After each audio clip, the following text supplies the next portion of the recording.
अस्सलाम वालेकुम dear student. आज हमने डोमेस्टिक इफ्लुएंस का नेक्स्ट हाफ पढ़ना है और साथ में एग्रीकल्चर इफ्लुएंस के बारे में पढ़ना है। ठीक है, कल हमने पढ़ा था कि डोमेस्टिक इफ्लुएंस जो है वो एक्वेटिक लाइफ को किस तरह से अफेक्ट कर रहे हैं, वो होते क्या हैं और किस तरह से एक्वेटिक लाइफ को अफेक्ट करते हैं। आज हमने पढ़ना है कि डोमेस्टिक सीवेज जो है वो क्या क्या जो है वो अफेक्ट्स कॉज करता है। Domestic sewage contains a wide variety of dissolved and suspended impurities, यानी ऐसी इम्प्योरिटीज़ जो वाटर के अंदर डिज़ोल्व होती हैं और ऐसी जो वाटर के अंदर मौजूद तो होती हैं लेकिन वो डिज़ोल्व नहीं होती। ठीक है, they include food and vegetable waste, उसमें हमारे खाने पीने का वेस्ट होता है, गार्बेज होता है, उसके बाद कैंस वगैरह होती हैं, बॉटल्स होती हैं और केमिकल सोप्स होते हैं, वॉशिंग पाउडर्स वगैरह होते हैं। ठीक है, डोमेस्टिक सीवेज का मतलब है यानी जो हमारी नालियों में से पानी जाता है ना, सीवेज का मतलब ये होता है जो नालियों में से पानी जाता है। ठीक है, उसके अंदर ये सारी चीज़ें मौजूद होती हैं। It also contain disease causing microbes, यानी इसके अंदर ऐसे माइक्रो ऑर्गेनिज़म्स होते हैं जो कि डिज़ीज़ कॉज करते हैं। माइक्रोब्स जो है ना वो उन माइक्रो ऑर्गेनिज़म्स को कहते हैं जिनसे जो डिज़ीज़ कॉज करते हैं। ठीक है, ऐसे micro organisms, the micro organism that cause disease, ठीक है, are called as microbes. All these substances add to water and cause water pollution. Next है हमारे पास एग्रीकल्चर इफ्लुएंस। एग्रीकल्चर इफ्लुएंस क्या करते हैं? Water pollution due to agriculture waste is because of the use of fertilisers and pesticides. Fertilisers और pesticides की वजह से होता है। अब फर्टिलाइज़र्स क्या होती हैं? फर्टिलाइज़र्स जो हैं वो हम खादों को कहते हैं। ये ऐसे केमिकल्स होते हैं जो कि प्लांट की या सॉइल की जो डेफिशिएंसी होती है न्यूट्रिएंट्स की उसको फिल करते हैं। ठीक है, fertilisers are use to make up the deficiency of nitrogen phosphorus it is of the soil because of intensive cultivation of crops in the recent years. ठीक है, अब होता क्या है हमारी बहुत से कंट्रीज़ के अंदर, पाकिस्तान में स्पेशली, अगर हम क्योंकि हम इसमें पाकिस्तान के अंदर ये चीज़ पढ़ रहे हैं, तो पाकिस्तान के अंदर क्या होता है कि एक ही ज़मीन के ऊपर इंटेंसिव कल्टीवेशन का मतलब होता है कि आप एक ही ज़मीन के ऊपर जो है वो हर सीज़न में जो है वो काश्तकारी करो। बेसिकली जो ज़मीन में काश्तकारी करने का असूल ये होता है, कल्टीवेशन का असूल ये होता है कि अगर आपने एक फ़सल उगाई है, ठीक है, 6 माह की एक फ़सल है वो आपने उगाई है उसके ऊपर, और फिर नेक्स्ट जो 6 मंथ्स हैं उसमें आपने इस ज़मीन को एज सच ही छोड़ देना है 3 महीने के लिए या 6 महीने के लिए, ताकि ज़मीन का जितना भी न्यूट्रिएंट है जो उसने इस्तेमाल किया है पहले वो रिस्टोर हो जाए। लेकिन हमारे पाकिस्तान में इस तरह नहीं होता। हमारे पाकिस्तान में क्या होता है कि एक फ़सल काट लिया तो साथ ही उसी ज़मीन के ऊपर जो है वो अगली फ़सल लगा दी जाती है। अब होता क्या है कि इस तरह सॉइल जो है वो डेफिशिएंट हो जाती है न्यूट्रिएंट्स की, तो उन न्यूट्रिएंट्स को फिलअप करने के लिए क्या करते हैं, फर्टिलाइज़र्स को यूज़ करते हैं। ठीक हो क्या? On the other hand pesticides के बारे में बताया हुआ है कि पेस्टिसाइड्स की डेफिनेशन है। ठीक है, ये फर्टिलाइज़र्स क्या है, इसका यूज़ क्या है, ये भी शॉर्ट क्वेश्चन में आ जाता है, और ये पेस्टिसाइड्स क्या हैं ये भी शॉर्ट क्वेश्चन में आ जाता है। Pesticides are used either kill directly or to kill or control the growth of pest. Pesticides क्या हैं? पेस्ट मैंने आपको पहले भी बताया था, वो कीड़े हैं जो फसलों के ऊपर, पौधों के ऊपर उगते हैं, उनको पेस्टिसाइड्स बोलते हैं। ठीक है, तो उनको मारने के लिए जो अद्वियात यूज़ की जाती हैं उनको पेस्टिसाइड्स बोलते हैं। ठीक हो गया? या तो वो डायरेक्टली यानी फसलों के ऊपर स्प्रे कर दी जाती हैं, जो भी कीड़े होते हैं वो मर जाते हैं उसी टाइम में, या फिर जो है उसको ज़मीन के ऊपर डाल दिया जाता है कि जो भी पैदा होने वाले कीड़े होते हैं वो पैदा ही ना हो, ठीक है, उनकी ग्रोथ ही ना हो।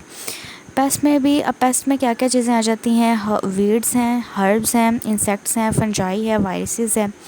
ठीक है, दे ऑल डैमेज क्रॉप्स, लेकिन वो क्या करते हैं कि क्रॉप्स को भी डैमेज करते हैं, क्योंकि जाहिर सी बात है अगर आप उसको सॉइल पर डालोगे तो वो प्लांट के अंदर चले जाएंगे। ठीक है, सॉइल के थ्रू, न्यूट्रिएंट्स के थ्रू। ठीक है, और अगर आप प्लांट के ऊपर स्प्रे करोगे तो वो प्लांट को भी ऐसा अफेक्ट करेंगे। And transmit disease both to human beings and animals, और एनिमल्स और प्लांट्स में, और एनिमल्स और ह्यूमन बींग्स में क्या करते हैं, डिजीज़ ट्रांसफ़र करते हैं, क्योंकि प्लांट्स को, वेजिटेबल्स को, फ्रूट्स को किसने खाना होता है? एनिमल्स ने खाना होता है और ह्यूमन बींग्स ने खाना होता है। अब एग्रीकल्चर इफ्लुएंस के जो है इफ़ेक्ट्स हैं वो क्या है? वो कह रहे ड्यूअल इफ़ेक्ट्स हैं, यानी दो तरह से वो इफ़ेक्ट्स काज करते हैं। एक इफ़ेक्ट जो है वो है इंटेंसिव कल्टीवेशन की वजह से है। ठीक है, intensive cultivation of crops causes these chemicals from fertilizers and pesticide to seep into the groundwater।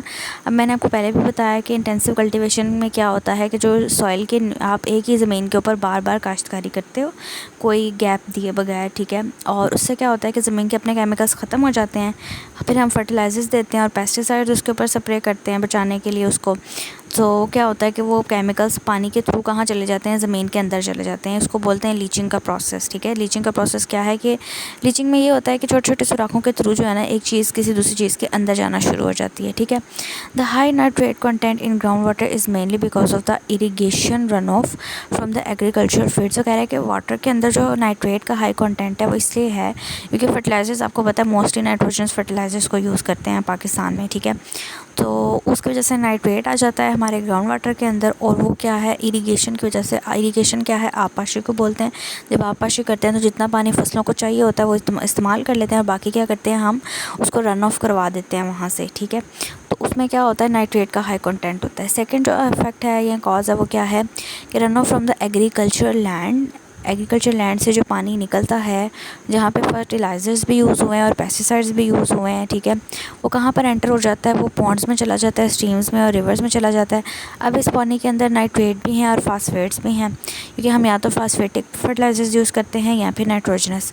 This substances result in rapid growth of algae. अब इनकी वजह से क्या होता है कि पानी के अंदर एल्जी की ग्रोथ होने लग पड़ती है। एल्जी क्या करती है, मैंने आपको पहले भी बताया था, वाटर के ऊपर फ्लोट करती है। अब इससे क्या होता है कि सनलाइट जो है, क्योंकि वाटर की लेयर को कवर कर देती है, तो सनलाइट भी नहीं जाती पानी के अंदर और एयर भी नहीं जाती। अब एयर नहीं जा रही तो एक्वेटिक जो एनिमल्स हैं उनकी डेड हो जाएंगी, क्योंकि एयर में ऑक्सीजन है तो वो ऑक्सीजन नहीं मिलेगी उनको। और अगर सनलाइट नहीं जा रही तो फिर प्लांट्स क्या करते हैं, जो वाटर के अंदर प्लांट्स हैं वो अपनी जो फोटोसिंथेसिस है उसको नहीं परफॉर्म कर पाएंगे, क्योंकि आपको पता है फोटोसिंथेसिस के लिए क्या चाहिए होता है, सनलाइट चाहिए होती है। And algae dyes bacteria. अब एक तो ये रीज़न हो गई, एक तो ये हो गया कि एक्वेटिक लाइफ और एक्वेटिक एनिमल क्यों डेड हो रहे हैं। दूसरा रीज़न ये है कि कह रहा है कि जब एल्जी की डेथ हो जाती है ना तो उसका जो बैक्टीरिया होता है वो ऑक्सीजन को कंज्यूम कर लेता है, ठीक है। इसकी वजह से क्या होता है डिकम्पोजिशन ऑफ एल्जी के लिए एज अ रिजल्ट ऑक्सीजन डिप्लीट्स, पानी में ऑक्सीजन कम हो जाती है और एक्वेटिक लाइफ की जो है वो डेथ हो जाती है इनसफिशिएंट सप्लाई ऑफ ऑक्सीजन की वजह से। इस साइड बुक में बताया हुआ है कि वर्ल्ड के कुछ पार्ट्स में क्या होता है कि पानी के अंदर फ्लोरीन का कंटेंट बहुत ज़्यादा हाई हो जाता है। तो वो ऐसे लोगों के लिए क्या है कि हमें पता है हमारे दांतों के लिए फ्लोरीन बहुत ज़रूरी होता है। तो उन एरियाज़ में जहाँ पानी के अंदर फ्लोरीन का कंटेंट ज़्यादा होता है वहाँ टूथ डिके या टूथ की जो डिज़ीज़ हो जाती है वो कम हो जाती है, ठीक हो गया। इसीलिए वगैरह कि टूथपेस्ट के अंदर क्या होता है, फ्लोरीन होता है।